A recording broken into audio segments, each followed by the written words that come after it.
C'était mon premier jour de travail pour cette entreprise de plomberie. J'ai été appelé pour mon premier travail dans cette maison en dehors de la ville. L'entreprise de plomberie avait 5 employés et le propriétaire choisissait qui faisait quel travail. Je ne vois pas comme une coïncidence que j'ai été envoyé sur un travail indésirable. L'appel concernait une fuite de tuyaux sous l'évier, ce qui est généralement le travail le plus simple et le plus basique pour lequel on reçoit un appel, en fonction de la cause profonde du problème. Je me suis arrêté devant la maison, mon tout premier appel, et c'était une maison absolument dégoûtante. Complètement délabrée, comme si personne n'y avait vécu depuis des années. Je suis allé à la maison et j'ai frappé, jusqu'à ce qu'un homme d'âge moyen ouvre la porte. Je n'ai pas aimé son aura dès le début. Il avait ce sourire peu flatteur et disproportionné qui rendait tout son visage déplaisant. Sa voix était également très douce et aiguë, pas la voix à laquelle je m'attendais à sortir de sa bouche. Ou peut-être que c'était le cas, compte tenu de son apparence inhabituelle. Il m'accueille à l'intérieur de la maison. Je me rends compte qu'il n'y avait pas un seul meuble dans la maison. « Vous venez d'emménager ?» Je lui ai demandé. Il a répondu oui, puis a ri. Ou peut-être devrais-je dire qu'il a gloussé, parce que c'était juste un petit rire bizarre et aigu. Il m'a emmené dans la cuisine, et la première chose que j'ai faite a été de poser mes affaires sur le comptoir, puis d'ouvrir les placards sous l'évier.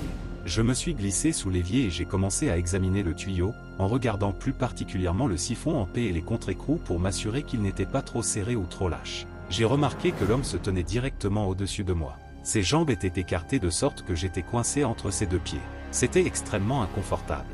Je lui ai demandé poliment de me laisser un peu d'espace, et il a reculé un peu, mais pas assez pour que je me sente à l'aise. J'ai réalisé que je ne voyais aucune fuite d'eau du tout, alors je suis sorti de sous l'évier et j'ai essayé de faire couler l'eau. Mais aucune eau ne sortait du robinet. J'ai regardé l'homme bizarre et lui ai demandé pourquoi l'eau ne coulait pas. Il a dit qu'il avait dû fermer le robinet d'eau principal sans s'en rendre compte. Quand je dis que je suis resté là sans voix pendant quelques secondes, je n'exagère pas. Je lui ai demandé sans détour, comment peut-on faire une chose pareille par erreur? Il a souri et haussé les épaules. Je lui ai demandé d'aller rouvrir le robinet d'eau. Il s'est retourné et a dit qu'il reviendrait tout de suite, et je l'ai vu quitter la cuisine. Mais ensuite, j'ai entendu des pas qui montaient les escaliers. Je n'avais jamais entendu parler d'un robinet d'eau à l'étage dans une maison. Je savais que quelque chose n'allait pas avec ce type et la situation.